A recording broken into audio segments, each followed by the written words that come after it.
Hey now, Rob here, Rob School of Music, and I'm so excited because I'm going to bring to you today one of the coolest musicians you're going to meet, the looping king himself, Mr. Kevin Koa.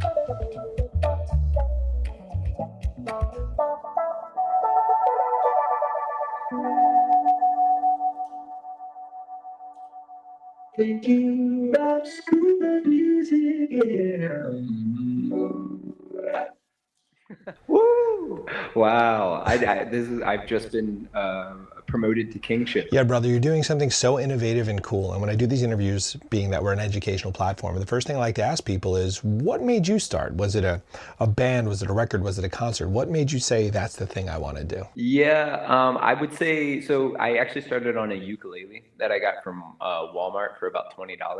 It was like in the kids' toy section, and I learned just like a handful of songs there. And I was right at the cusp where the internet was starting to grab hold and take roots, and so there were some media online, such as like Ultimate Guitar and a few ukulele style sites that kind of got me started on that path. And I think the reason it really took hold at that time for me was that I was also at a really, and this is way too early to get into this interview into a serious topic, but I was in a really lonely place in my life. So I really didn't have a lot of things to kind of latch onto that kind of kept my interest, other than video games at the time. And after picking up the ukulele, within like a year, I owned like two guitars, and I sold all my video games, and it just totally changed my life. Nice, nice. So I assume you had bands before you started this solo thing. What was your first band like? Yeah, so I played guitar with just a friend of mine in high school, and we really egged each other on like, hey, learn this song or learn that song or learn that song. And we learned so much material from this band called Coheed and Cambria, which I'm sure you in the guitar world are familiar with. They're I prog know them. rock. Yeah. Oh, Oh, you know the guys. I Yeah. must interrupt you. So Coed and Okay. Cambria blew up in Nyack, New York. I am in Suffern, New York. I am 10 minutes from Nyack, New York. When they were Shibuti, we used to do shows together. They would use our rig because the bass player would show up with no rig. I'm still very close with Travis. Yeah. Crazy, crazy, great guys. Go on. Sorry. Yeah. I got chills. It's a weird parallel again. Wow. Yeah. So Yeah. they're Travis, Stever, and Claudio. Their guitar um, kind of orchestration and everything was really great for this friend of mine and I. And we would learn like lead and rhythm parts and just kind of like and the music itself really taught me so much about song form and taught me so much about just like how there were actually no rules in music, you know, because it was such 13-minute long songs and things like that. And it was just like a great band to learn about. And I actually recommend this to a lot of different people that are learning an instrument is to really just like find one artist that you're leaning towards and just try to devour all their material. Like that's like to me a great way to break through and like kind of pick up the pieces and the stepping stones that singular artist is leaving for their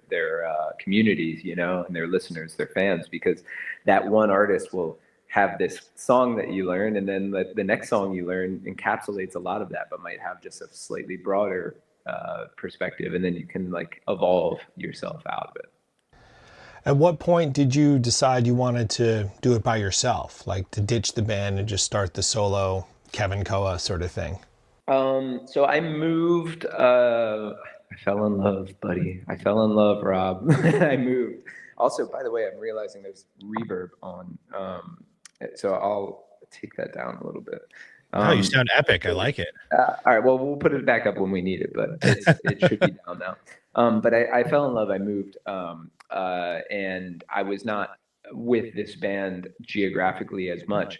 And I always played guitar solo, and in my rooms in my house in college, I always just played guitar to just kind of write tunes or come up with ideas by myself, and then I would take them to other people and play with them and jam.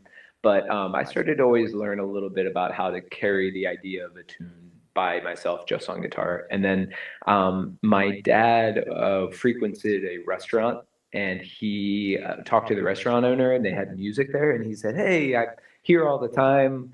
He was good buddies with the guy. They like knew each other for years and years. And he was like, "But have my son play here once." And he was like, "All right, longtime friend. I owe you that. Whatever, sure." Right. And I played at this restaurant, and I showed up late and played songs that nobody knew, and nobody paid attention. And a few people, came up and were like, "Hey, you don't sound too bad," and like gave me $1 or whatever. And then they gave me $100 at the end of me performing. And I didn't realize that that was part of the deal, but it just felt like a light bulb went off in my head, that I just like played music and money came out of the universe. And I was just like, "Oh, I didn't know that was possible." And so like within 3 months, I like quit my terrible paying job that I had. And so I started pretty low ceiling, or floor. I didn't really have to account for too much at that time, before music eclipsed what I was making from a job that I had no enjoyment at. And that was the start of me really trying to perform as a solo performer, because that was all I knew in order to make ends meet. It just made sense to kind of be economical at the time. What specifically turned you on to looping? Yeah, yeah. Well, so I got a Line 6 DL4 back when I was in that initial band, and I would use it to kind of write like little ideas and then take it to the band, and then I'd turn off the loops and I'd say, "Yeah, let's do this as a band." And then I remember going into that initial bar gig, and I was about to show up to the gig, and I was like, I had about like 2 hours beforehand. I think this was actually one of the reasons I was late to the gig, is I was like, I'm gonna stop at Guitar Center and pick up a TC Helicon Flashback 4. It was a delay pedal that was similar to the DL4, and it had a loop section on it. I was like, I think I just need that for this gig, because like maybe I'll just do like a simple chord progression and solo over top of the chord progression, and then that'll take my verse chorus song and give it another, minute and a half or so. And so that was the start of me implementing a loop pedal into my performance for the first time ever. But actually, shortly after that, I let go of looping, because I think I saw some performers that it really inspired me to just perform as like using all my limbs and using like a kick drum and a tambourine.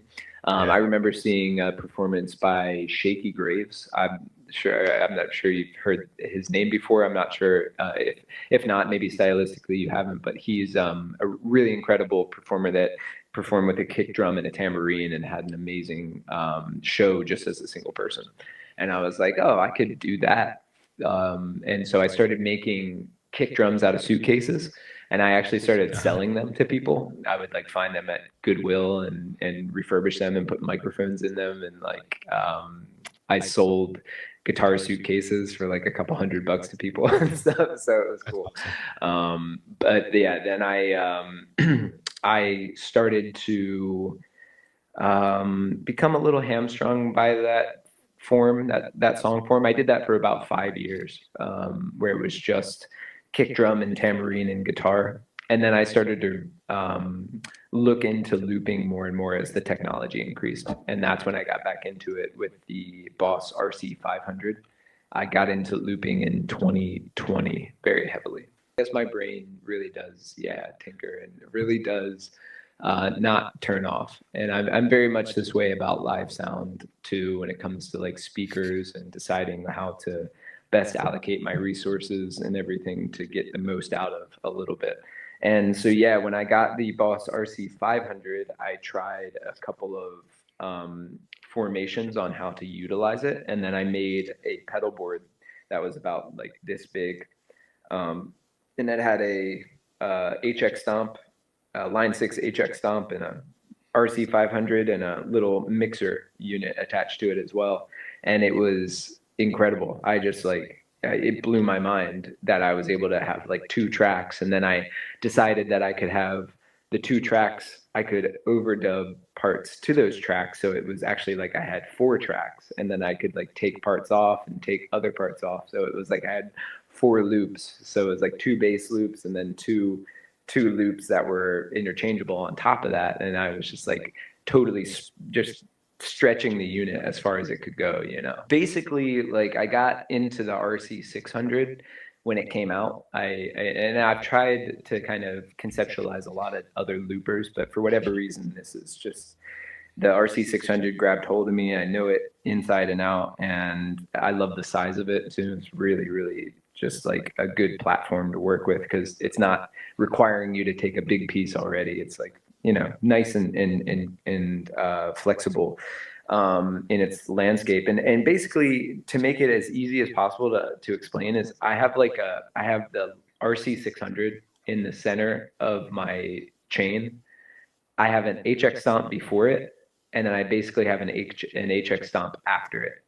And those two units before and after the loop is what's really giving me a bunch of colors to go into the loop. So I have, you know, bass, octave, delays, reverb, all this stuff, chorus, auto wah going into the loop, and then it's getting kind of processed by this loop as this loop machine, like it's a digital audio workstation, like it's a Ableton Live. It's like at my feet, and I'm kind of arranging these songs. And then after the loop, I have effects that I apply to what's happening within the loop.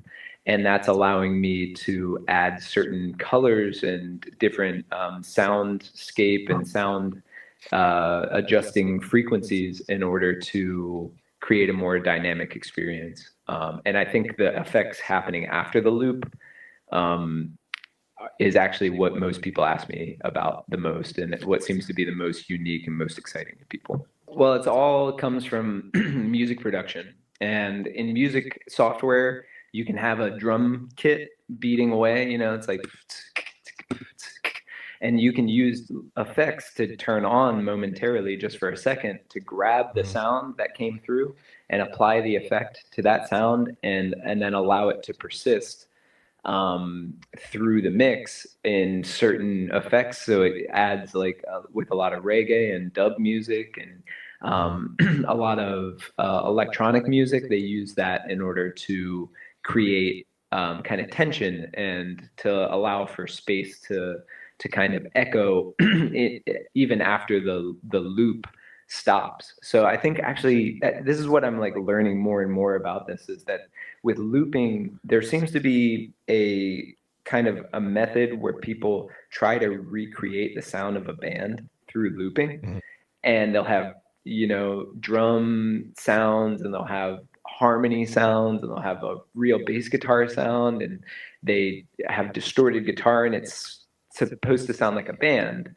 but it doesn't sound like a breathing band because it can't, you know, it's right. Just the loops happening over and over again. Whereas for myself, I try to view it in terms of sounding like electronic music. And because electronic music is made in loops, it actually replicates that sound perfectly, in my opinion. That's brilliant. Compared to, that's a brilliant. Yeah. Wow. Like, it's almost what do they call it? Like the uncanny valley with what is it with animation? And if you make the animation look too human, people get sketched out about it. They're like, this isn't like it disturbs me because it's almost close enough that, and it's off, that I feel uncomfortable. But if you make a stick figure, the human mind allows for that stick figure to do like any number of things, and it doesn't become limited by the fact that it's a cartoon, you know. Yeah. I'm not sure if you've heard of that concept or not, but I think I have. that. No, it's a perfect analogy. Yeah. So that I think with looping, if you can approach things in that way and don't see it as recreating a band, but serve the medium that you're being offered by the limitations, then you can put yourself in a better spot, I think. When you're multiple loops inside of something. Are you doing similar things? For example, what's the song you play all the time? Let's start there. What's like your go-to like showcase song? I really like playing "Fly Like an Eagle" by Steve Okay. Miller Band. I think that's Yes. a good explanation of like all the elements, you know. Absolutely. And I've heard you do that on many live streams, which we will get into as well, because that's also incredible. But when you're doing that, is there a series of things you do relatively consistently, or are you in real time just going left when sometimes you would go right? Like, is it true of free, is it the freeness of the expression? Like, are you just in the moment ripping and sometimes like, holy shit, how did I, wow, like what's in your head? Or is nothing in your head and you're just flowing? When it's a good show, nothing's in my head, you know, which you probably could have surmised that yourself. You could have probably anticipated that. And yeah, I can start that song and go through the song form in like 100 different ways, and it may never be the same, you know. For instance, so I can, we're talking about music and I have all this set up, so I can show you like 5 different ways to get into the song. Sure. I'd love that. Yeah, it'd be super easy, really quick. So basically, I'll just show you the guitar sounds that I'll be using for this. I'm not going to use any crazy effects or anything right now, just like layers on layers. But basically, I have the guitar and it has a bass sound underneath. I don't know if you hear there's an octave there. Yep. People on iPhones might not be able to hear it, but it's there. So anyway, I can start this song with the bass.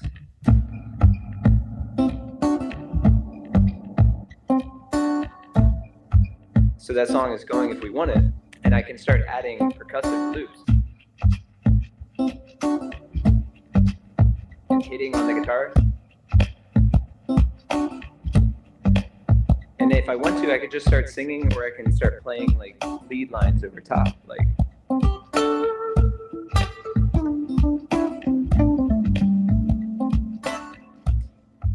And by taking out the drums, it like comes right back into a space where I can sing or play lead guitar parts over top. Another way that I'll start tracks sometimes is with a high part. And this is really cool with the RC600. I think some other loop pedals might do this, but I just love the way this does it. I can play a note and hit loop. It's hard to describe it. I'm only going to play one note and hit loop and close the loop in a tempo, and it's going to create a nice like swelling like pad effect. And I do this for the starts of some songs. I'll do it here just to showcase it, but it'll be.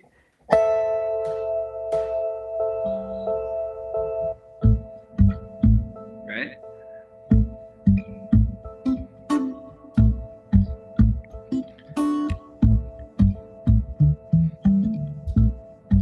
And now we have that loop now starts from that other place. Yeah. And it's a totally different way to go about it. And now I've been learning a lot about how to put like high-end parts over top. I'll take the pad out real quick. So this plucking sound I use a lot now to add different lead lines over top, and I can harmonize on top of them. So.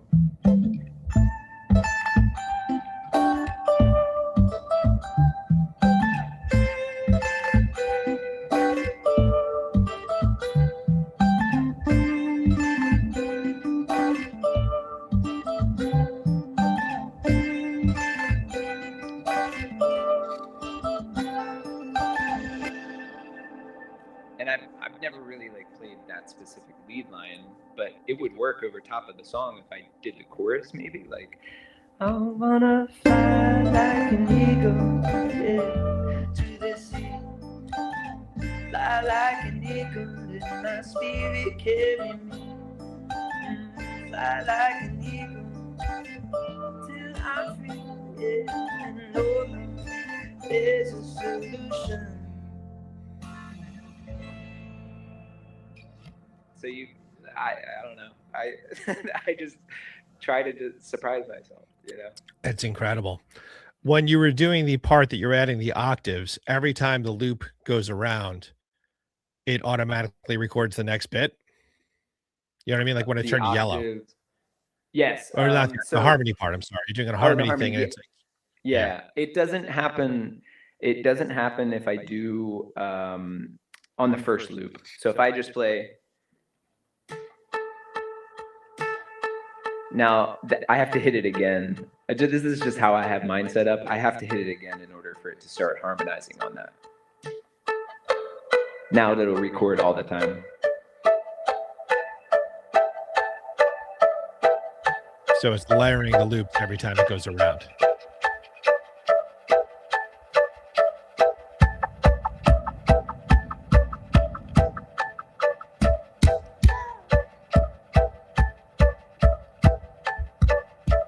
I'm lost where the one is. I can't tell. Anyway, if I wanted to, that could be like a whole beat.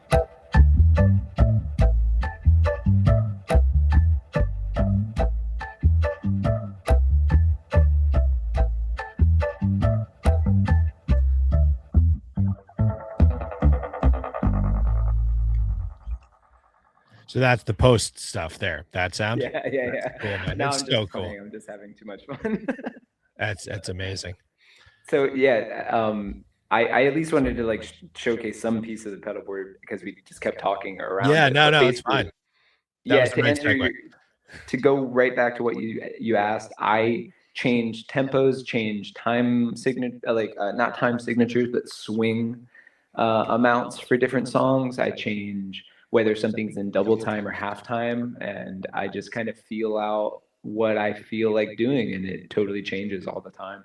Now, maybe if I needed to, if I was doing shows, and some of your questions kind of hinted in this direction, but if I was doing shows where people are a captivated audience looking at me, I would still maintain some of this like questionable, like where's this gonna go feel, but I might have more of a formula towards like standout tracks.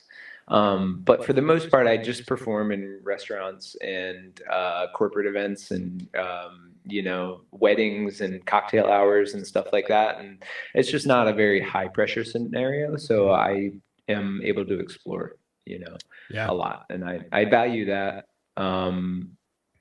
so much that I'm actually not really desiring to be on huge stages as much. It's liberating. And then I asked these questions for multiple reasons. One of which is I about a month ago did my first solo looping gig. I don't sing unless there's a distorted guitar behind me. So it was just instrumental. Similar thing. No one's really paying attention. It's just background music. And I found myself getting lost in this creative headspace that playing in a band or playing in my duo, I don't get to really live in very often. So I think it's cool to know that other people are kind of in that same place too. I think as someone getting into playing guitar, this is a very different world than you might think even exists, but it seems like a very cool world to exist in. Yeah, there are a lot of benefits to being able to perform like this. I find myself doing things that I could never do with a band because of, that like 3-part guitar harmony over top of itself would be a little dicey to try to pull off with a live band. And I've been performing a couple of duo shows here in Costa Rica with a great friend of mine, and she's a vocalist, and she's never played with somebody that live loops. And she played with me, and she was like, "Oh my gosh, I like never thought that I would enjoy that so much." That she almost enjoyed it a little bit more than having like a band sometimes, because when there's space in a band, and she's an amazing singer, there's this like the highlight is on her. But in bands, sometimes there's just like with their space, people will try to fill it with their drum fill or their guitar lick or their modulation of something, and there's just like a bit of, for lack of a better word, ego trying to fill in all of these spaces. And I I remain firm to this day that I think a single person with a guitar or piano and singing is and will always be one of the most timeless and interesting and moving performances that is available to somebody, even somebody just performing just piano or just guitar. I think this solo expression is a really beautiful thing. And obviously so are bands. They're beautiful too, but I just am really sinking into the beauty of myself, Rob. Yeah, well, you're a beautiful man. I mean, I get it.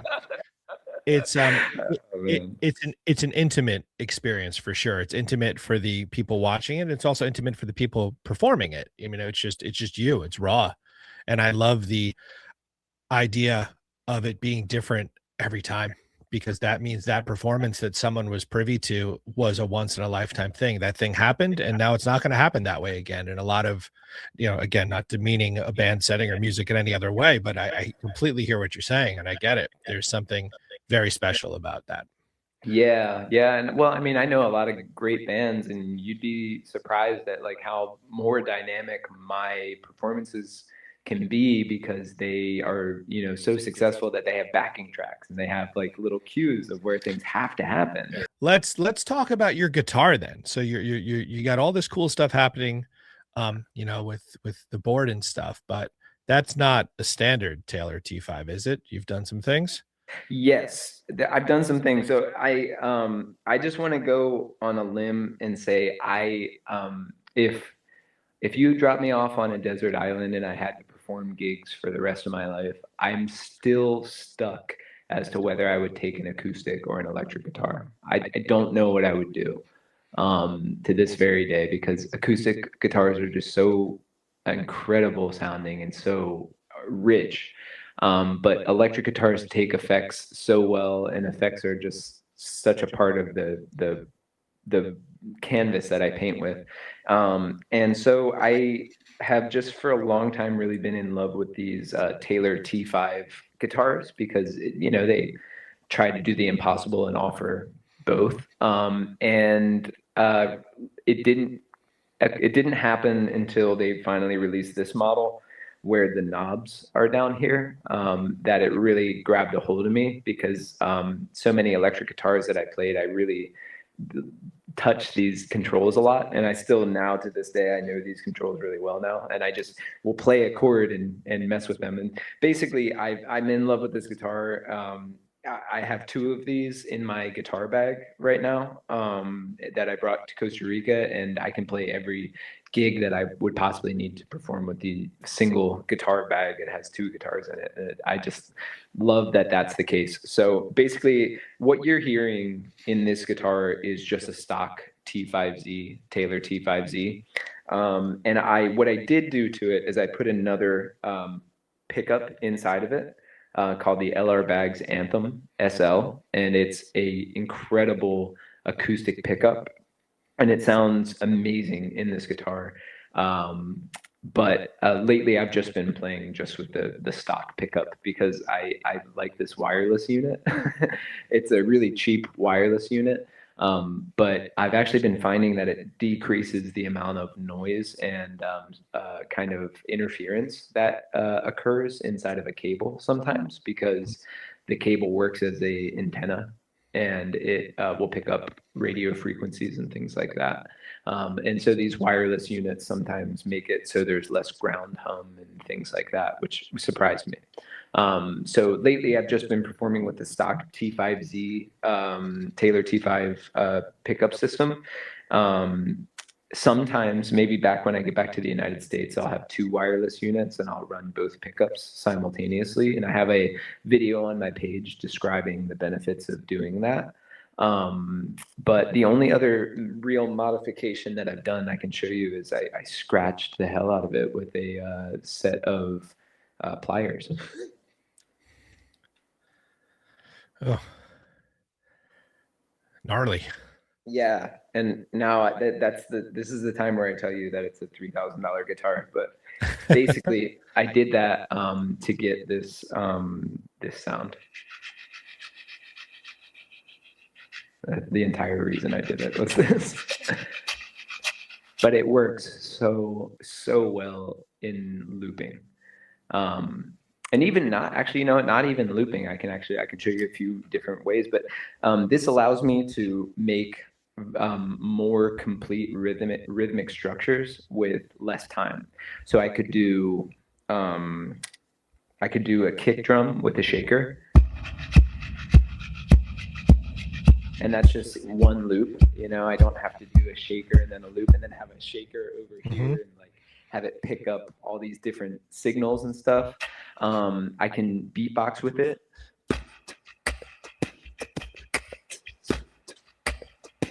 And then when I put the other beat,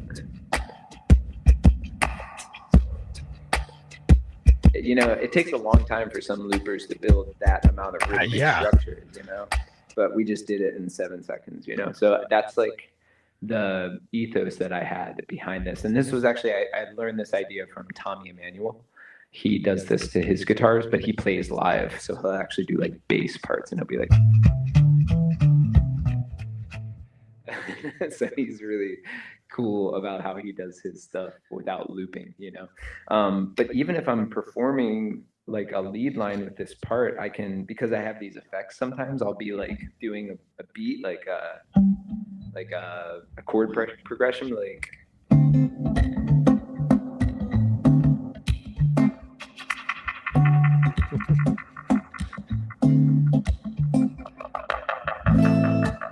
so It's yeah, awesome.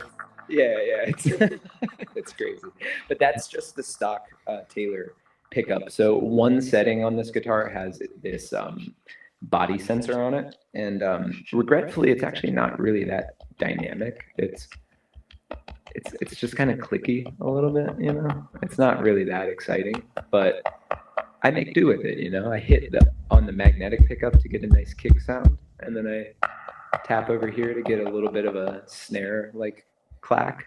Yeah. Um, but it's not as microphonic and resemblant of the actual acoustic properties of this guitar, you know, which is whoops. Maybe like good Yeah. and yeah, so it's a lot of people have tried to build these types of guitars, and the only reason this one is interesting to me is because it looks beautiful. I think that's a really tough thing to do in this market. Mhm. And also, it actually has the bridge vibrating top, whereas there's a lot of hollow body instruments like the Gibson ES 330, the Epiphone Casino, the PRS hollow bodies. Um, they don't have the physics of an actual acoustic instrument comparatively. They don't actually vibrate the top the way that this bridge it marries with this. All the other ones seem to have like posts that go through them, and there's some resonance, but it's not actually vibrating wood. So it's Are you are you always using that pickup selector always, I guess, all the way towards the neck activates the body thing. So are you in that position always? Do you go to the pickup, the lipstick pickup there ever or yeah. So I right now I change every day. I keep evolving, Rob. uh, as you It should? never it never stops, Rob. Never. Never. And so I had two. I was running both of these pickups into a cable Mhm. into my pedal board, and it was miraculous, just like amazing. And I loved it so much, but I was starting to get some like noise interference. Like in when I came to Costa Rica, I was like, oh, I didn't think about how none of these buildings are like wired correctly. Like there's just not as much regulation. And so I was like, all right, let me just like I brought this wireless unit just for a backup plan, you know, whatever. And in case I have another guitar player that wants to play with me. So I plugged it in and I was like, oh yeah, this is all I need is really just this sound for certain things. And I played shows with just this preset, and it sounds great. And actually, I'll put in distortion. This I'm running through an amplifier block now that is mimicking a Fender Champ, like a Tweed Champ, Mhm. and it's still there, but now I have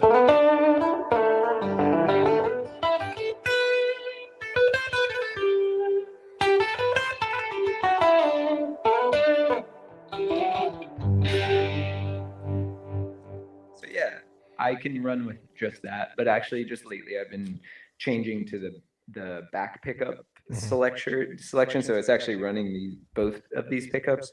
And for some reason, the volume seems to be a little higher when I do this, and it seems to be a little more stable. Like this is that pickup system right now. And then if I go to the front, it's hard to tell. I can feel it just loses some character in the mid range. And then also because of the way pickups work on Stratocasters, maybe you've noticed this, certain harmonics, like this harmonic will always be there. But if I go to the front pickup, that harmonic is there. But if I go here, it's a little weak. But if I go to the back pickup, Yeah. you can hear it drop.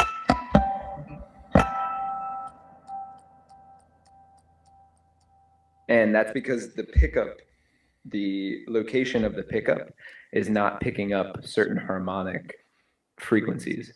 And that's the case with the neck pickup on Stratocasters. If you push the neck pickup all the way up and try to do the harmonic at the 5th fret, it'll be weak compared to the bridge pickup. I love that you know that. That's like guitar nerd stuff that is my life.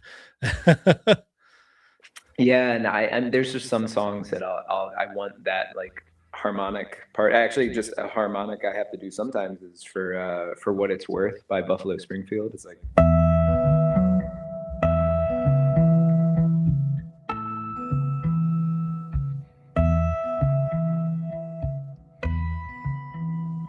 So I like actually need to do that harmonic.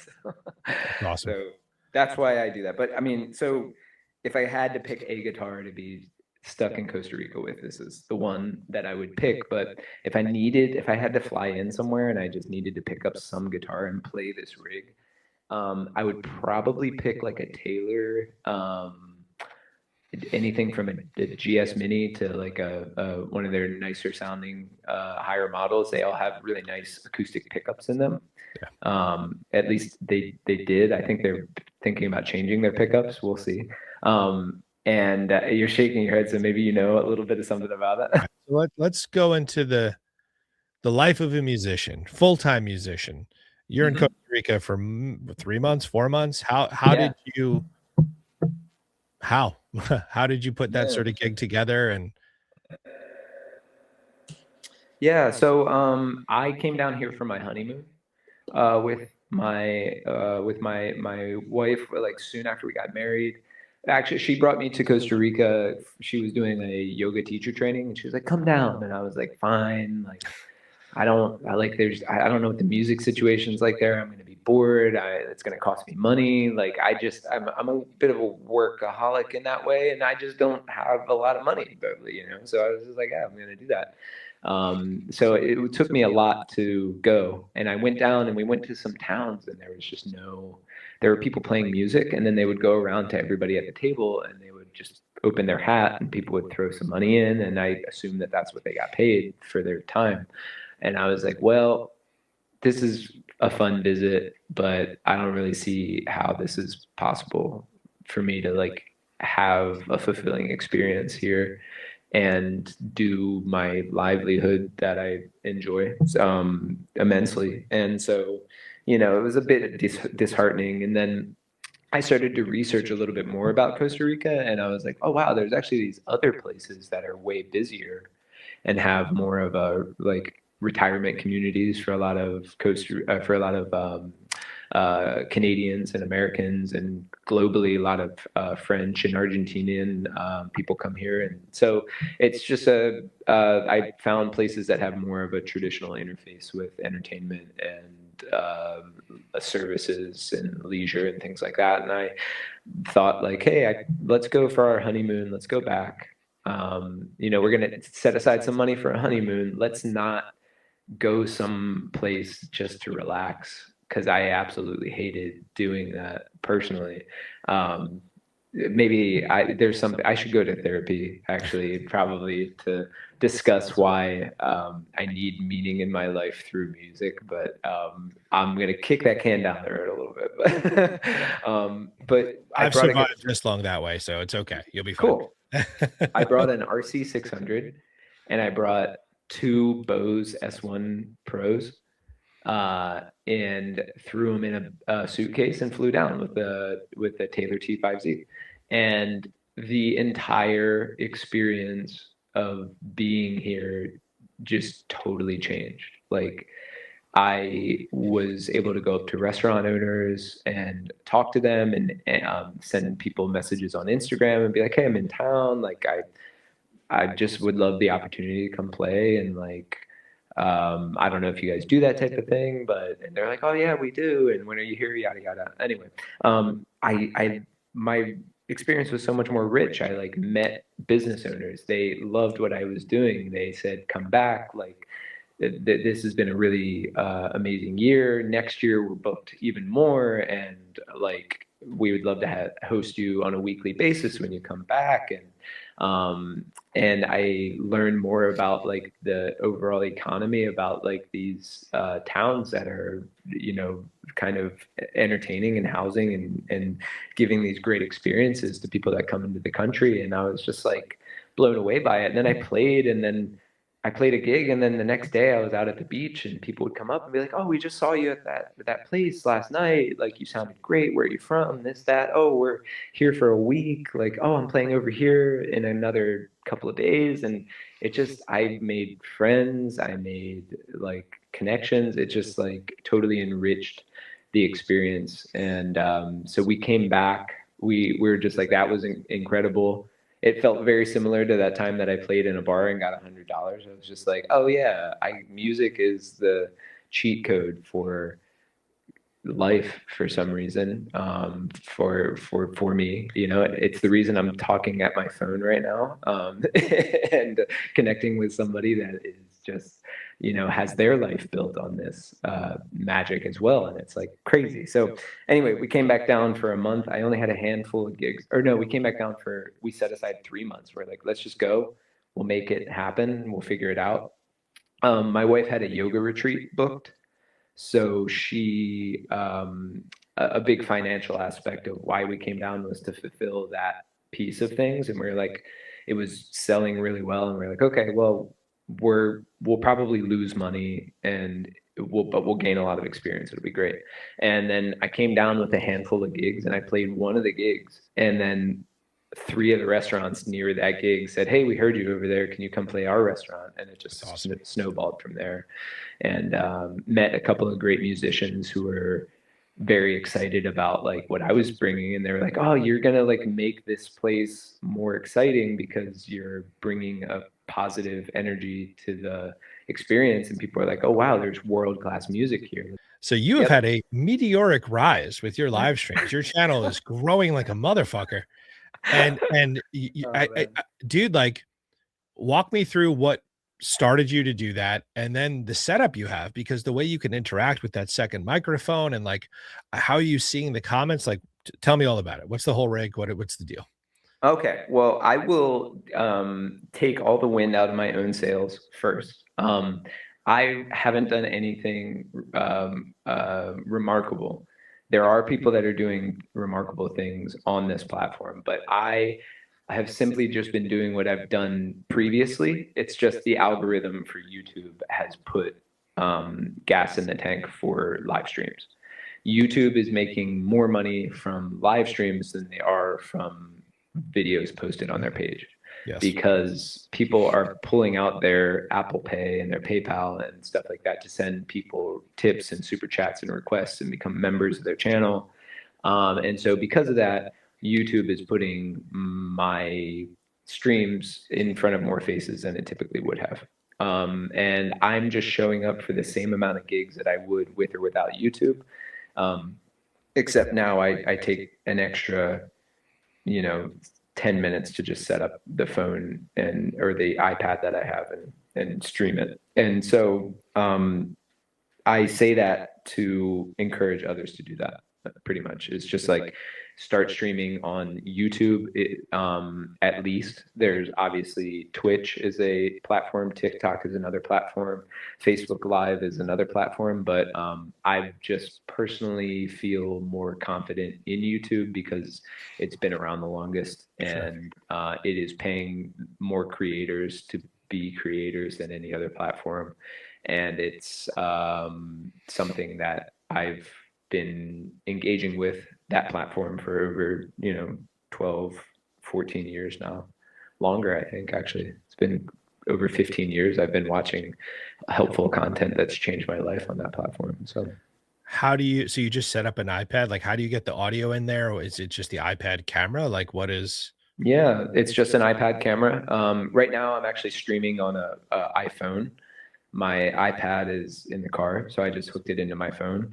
And all it is a USB-C cable that runs from this pedal board to the phone. And there's 1,000 different ways to do this. I'll pull something out that I actually just packed away.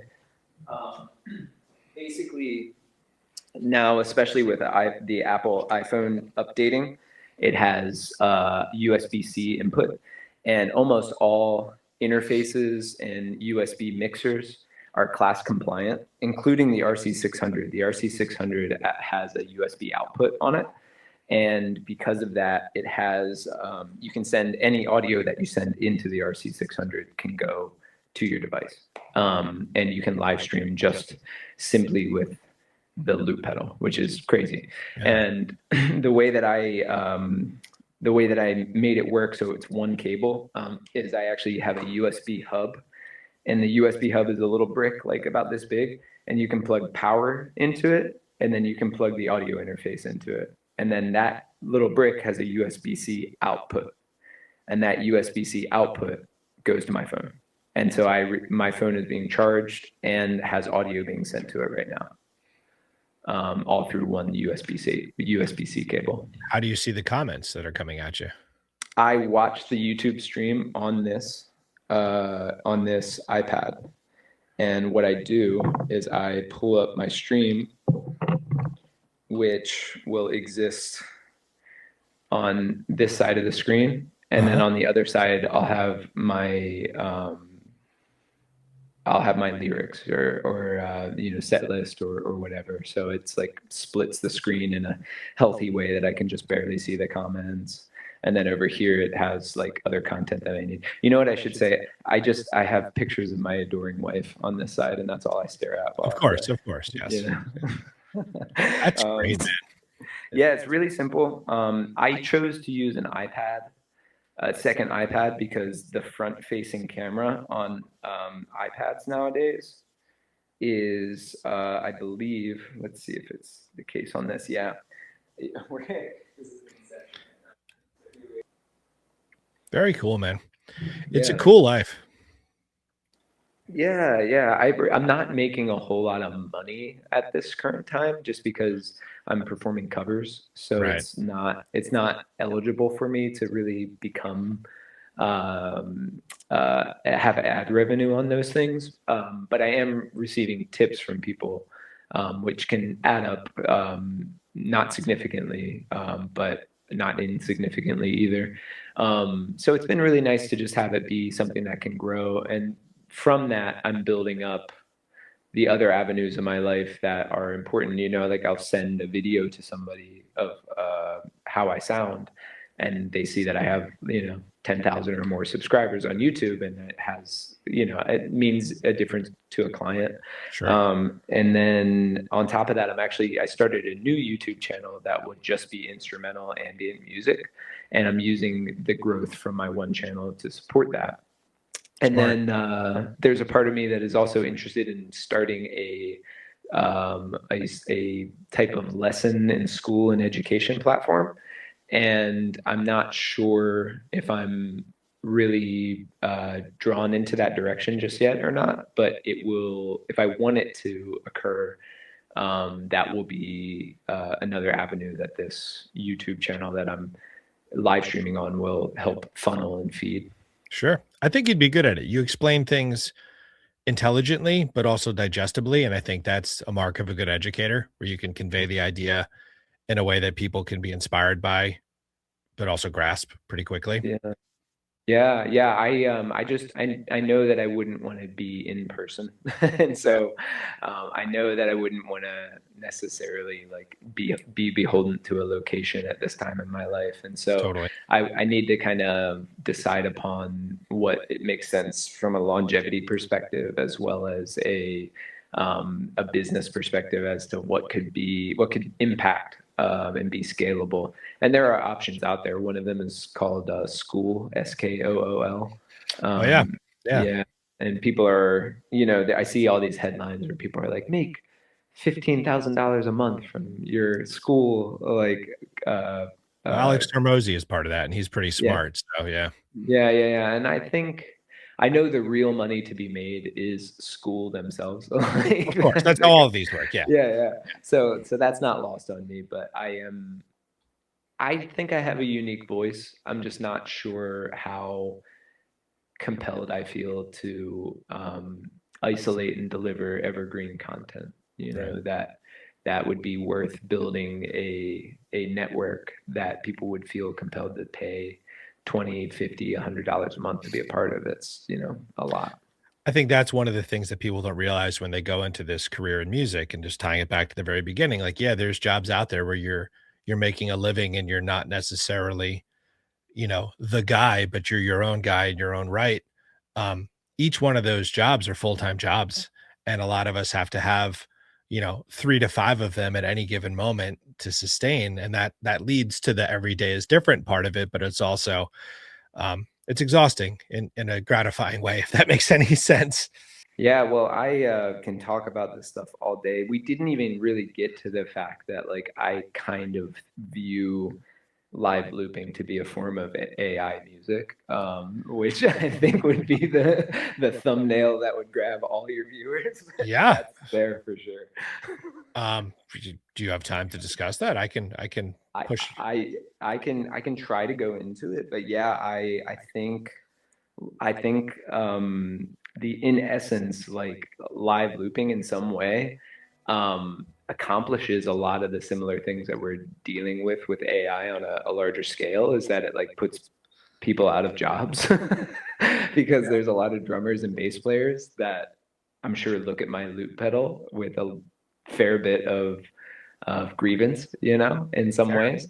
And I'm also leaning into a technological medium in order to create what it is that's inside of my head, in a way that's rudimentary compared to AI, but I'm interfacing with a not necessarily an algorithm, but like a technological kind of net, like a bowl that I'm like vomiting into in some way. Yeah. And it's I think in for more reasons than one, I think that people that are live looping like myself are the absolute first people to adopt technological change in the form of generative musical aspects into their live performance. And I think that people like me are going to be the people that see a plugin that maybe adds certain types of drum beats or changes the key of their song on the fly. And they're going to be the people that utilize AI in the form of a live performance in their music in a obviously potentially an unhealthy, but also potentially a beautiful way too. All right, brother. Thank you so much for your time, man. This has been educational and inspiring, and I wish you nothing but the best. You're awesome. That's it. You're just My awesome. pleasure, man. Dude, I exhausted myself. I hope you're tired after this. I need to eat some lunch, is what I got to do. Yeah, I get you, bro. Cool. Well, Cool. thanks so much for having me. I really appreciate it. Follow me on YouTube. Find me on Yeah. Instagram if you have any questions about pedalboard stuff too. All the links will be down below. Everyone's going to follow you. Sick, All right. man. Thanks. Yeah, man. Cool.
Thinking about school music, yeah.